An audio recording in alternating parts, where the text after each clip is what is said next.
Ladies and gents, can I have your attention once again, please? Yeah, definitely. Shh. If you're exiting, if you could do so quietly.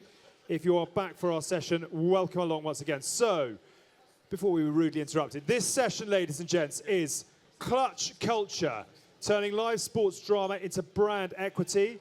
And without further ado, would you please welcome Pablo, Simon, Dan, and Carlin to the stage. Give them a very warm welcome. Come on up. You've got toadstools and chairs. Run quickly.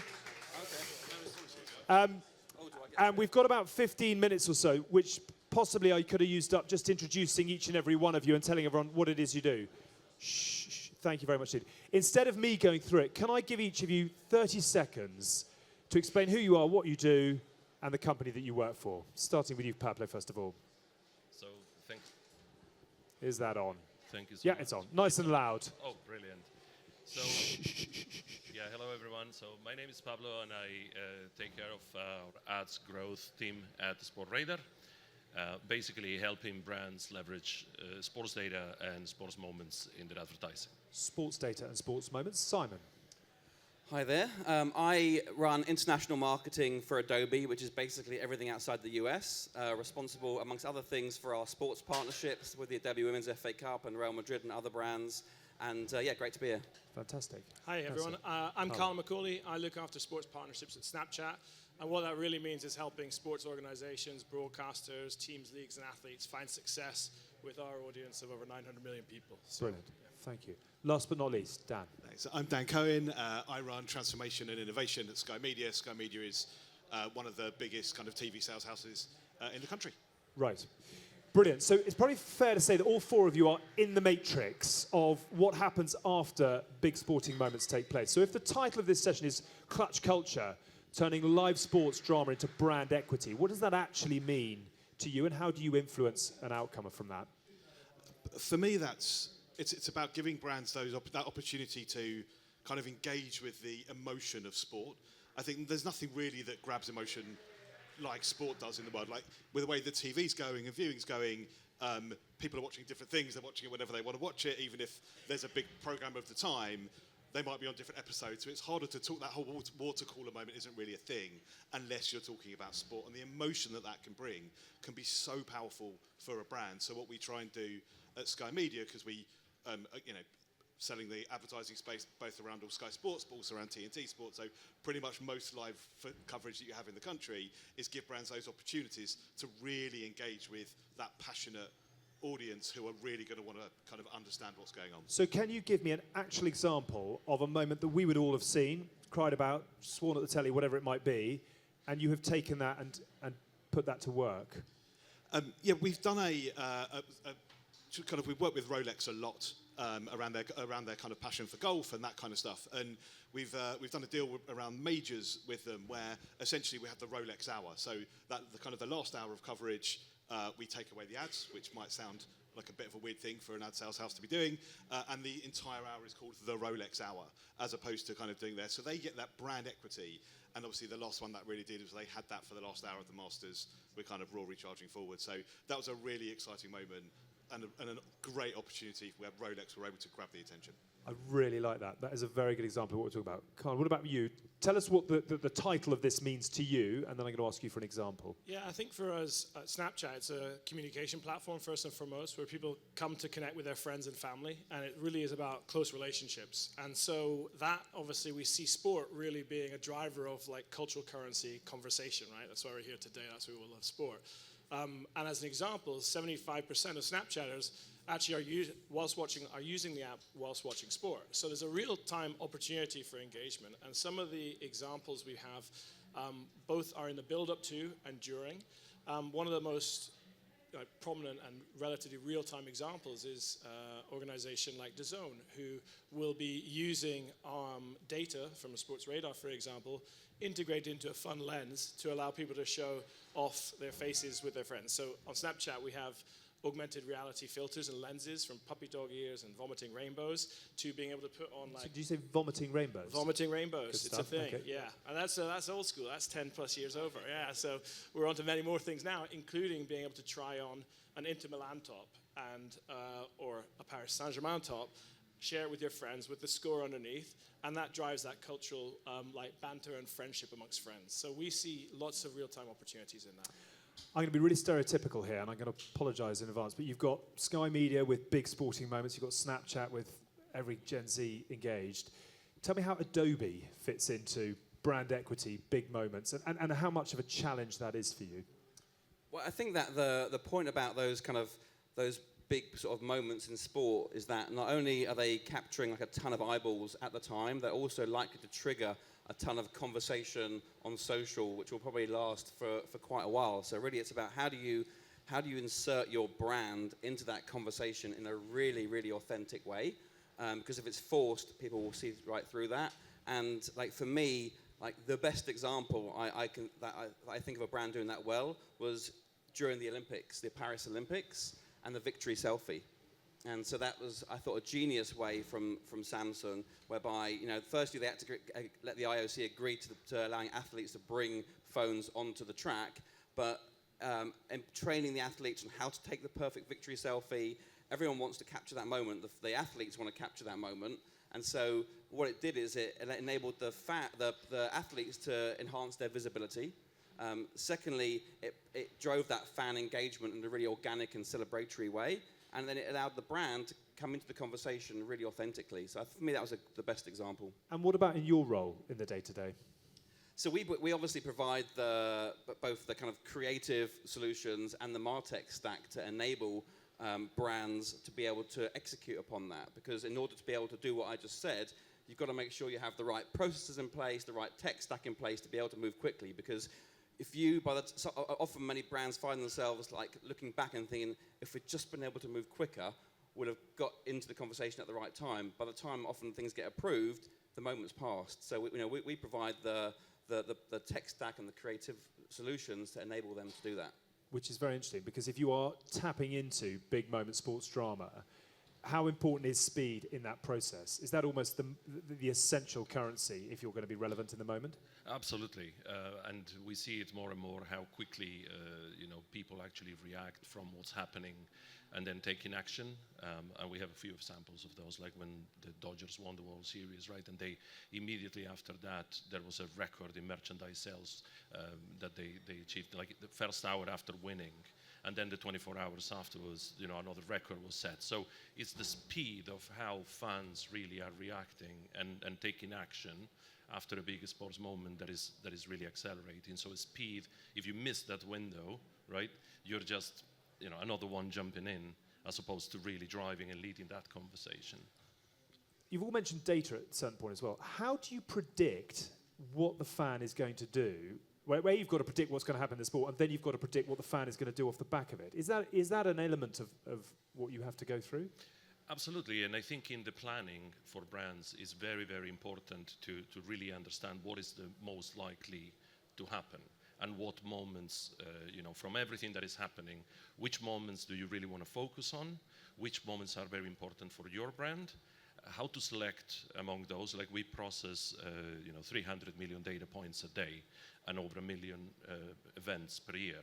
So how do you really pick, what are the most likely outcomes, what are the most likely actions that are going to be most important for your brand, and then not only do that in the planning, but also have the creative that can react to that, no matter what happens, right? It's impossible to predict the course moment when the ball is going to break the billboard, and but you can predict a lot of what is going to happen. You know that LeBron is going to beat a record sometime this season, right? So we don't know if it's going to happen in 5 matches or in 10 matches, but ultimately we know that it's going to happen, so we can plan for that. Interesting. You're all nodding. I mean, would you agree with that? I mean, it's not often you get a McIlroy has his masterpiece moment. That is everything coming together in the moment. How often do you get that, and how often do best laid plans sort of have to be recut in the moment? I mean, look, from a production point of view, those guys are unbelievable, right? And their ability to cut between things and get things to work. But the narrative that therefore works for Rolex. Yeah, I mean, the narrative for Rolex is perfect. They know what they're doing. They know what their target audience. They know exactly kind of that world that they want to be in. And what we've been trying to do is open up that world to more and more brands, right? People think that, I mean, from a TV world, right, that buying TV from an advertisement can be hard, can be complicated, it's not very transparent, it's a bit difficult. So we're trying to democratize access to that and give people kind of the moments. So we launched a sports marketplace where people can go in, see exactly how much stuff costs. Brands can get into sport like they've never been able to before. And what we've done recently with that is using the various data points and statistics around whether it's Opta or stuff we've got within Sky, is enable brands to almost bid on those big moments. So as soon as we know a goal's gone in, or we know that the try's been scored, or something's happened, and there's an ad break coming up, people are able to bid on those in advance to go, if something like this happens, I want to be involved. Wow. So we've enabled that for brands so they can really go, I want to be around sport because it's important, but I really want to be around those big moments. So this Sports Surge product that we've launched has been really popular to really enable brands to get as close as they possibly can to the most exciting moments. And is that commercially working better for you as well? Do the two go hand in hand? I mean, look, if people are bidding on it, it depends how excited they are, right? Yeah. So the bigger the event, the more people are interested, the higher the price is going to go. Okay, good. Media handbook working well on that one. I forgive you. Interestingly, obviously, Sky has got the main pillars and traditional sports. Are you seeing brands getting more and more excited about sports that perhaps wouldn't necessarily have prime time main channel coverage? Yes, and also those prime sports still drive huge engagement as well. So as an example, Sky Sports distributes content on Snapchat every single goal of every single Premier League game. And so for Snapchatters, it's the home of the Premier League on Snapchat is at Sky Sports. And so that brings out a huge opportunity for Sky to reach a younger audience, that they're also going to be future purchasers and subscribers, today, for example, we reach 90% of 13 to 24-year-olds here in the UK in over 25 markets. So none of those audience necessarily is going to be immediately purchasing a Sky Sports subscription right now. But when they come to, it's the partner of choice. And leaning into that a little bit more, what Sky Sports is able to do as well is look at the trends and what people are talking about on the platform and respond to that.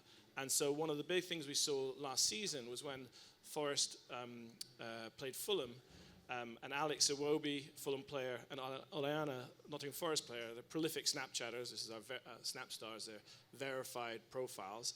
They were posting, they're having banter, they're having conversation, and the match became dubbed as a Snapchat derby on social media. And Sky Sports picked that up, went with it, and it became a completely organic thing. And that is testament to the ability to have your long-term strategy that is always on, and the ability to react to things in the moment in an active way. We've come a long way from John Motson and the sheepskin, haven't we?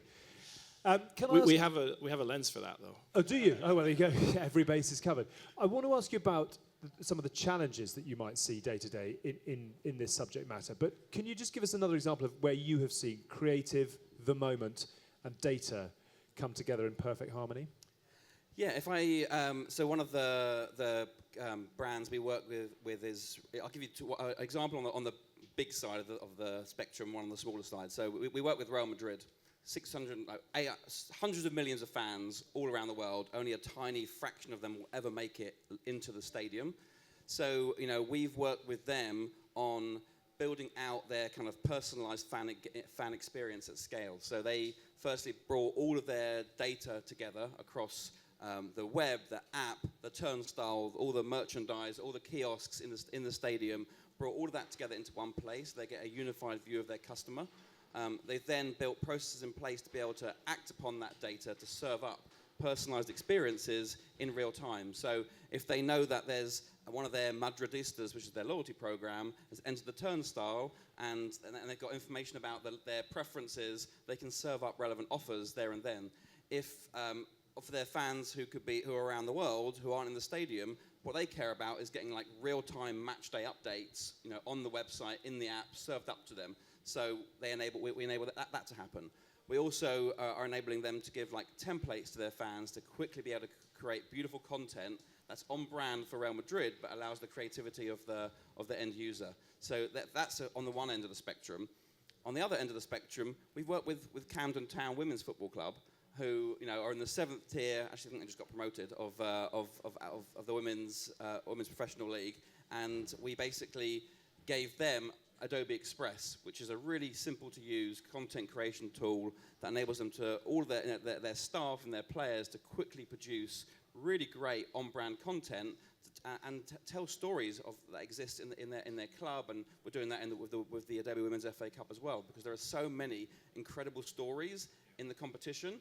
We want to give those stories life through the tools and the templates that then stand out. Would you add to that, Pablo? Have you got an anecdote or a piece of work that's particularly seen all the stars align for you?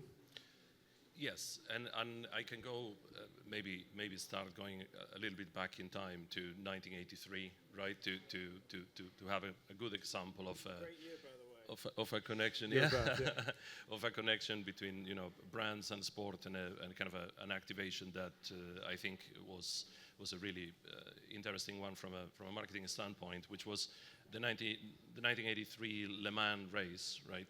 Porsche actually won, 9 out of the top 10 places across all categories, and basically position number 8 was BMW, and they ran a print ad that just listed the results, the top 10 results, with Porsche, 1 to 8, and then 8 was BMW, and then 9 was BMW, then 10th was Porsche, and they ran the ad saying nobody's perfect.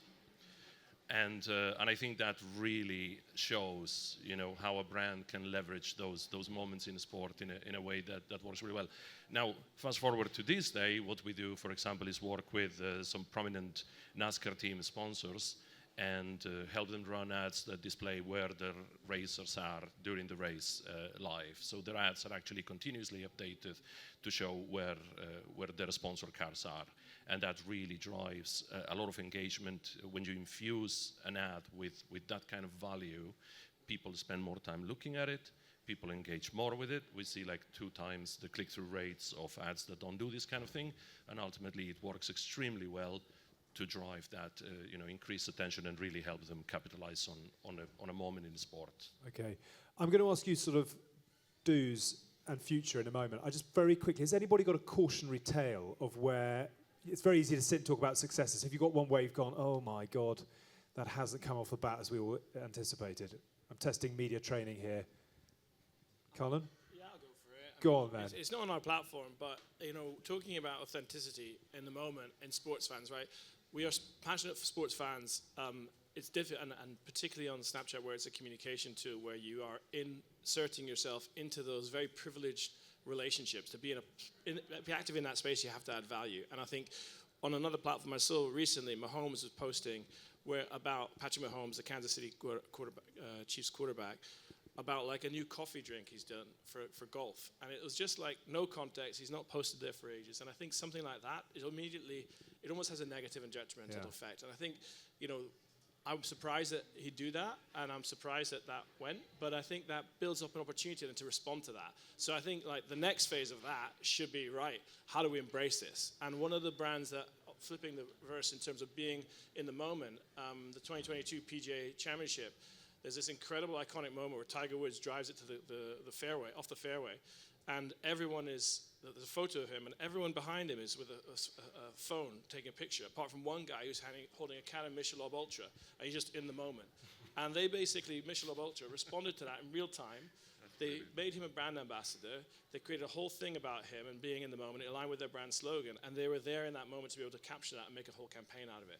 And that shows a reaction to live moments when you're set up with, they're a sponsor of the PGA Tour, they have that bedrock of sponsorship, they get the exposure, media value, but their ability of that team to then react to that sponsorship immediately and champion that, create a whole nother campaign that was actually arguably potentially more value driven, and that's where tools like the Adobe Suite comes in. Very good. Time is almost up, so quick final point. Yeah, we have, I think in terms of like cautionary tales, I think we've heard from brands like Uber, like Unilever, say that they really have to think about how they want to show up in sport, right? And do they earn the right to play in sports? And I think if you don't design a season-long presence and a season-long story, you risk just being there to celebrate the win, right? And just being perceived as you're just jumping on the bandwagon, right? If you build a season-long strategy and you're there to react to, that last-minute goal, that gut-wrenching defeat, and ultimately, you go on a journey that earns you as a brand the right to play with an authentic voice in sport, which I think is very important. And when you do that, then success starts to happen, as opposed to just being seen as, or just simply ignored as, well, yeah, of course, they celebrate the win of the team, that's it, Brilliant. Does definitely feel like the moment is very much now bees around a honeypot, isn't it? Brands trying to get in on the moments that make us cheer, cry, swear, as we said. Gents, we must leave it there. We could have done that for a lot longer, but that was absolutely fascinating. Thank you very much indeed. Will you give a huge round of applause to Pablo, to Simon, to Dan, and to Carlin? Thank you very much indeed, gents. Really appreciate your time. Thank you.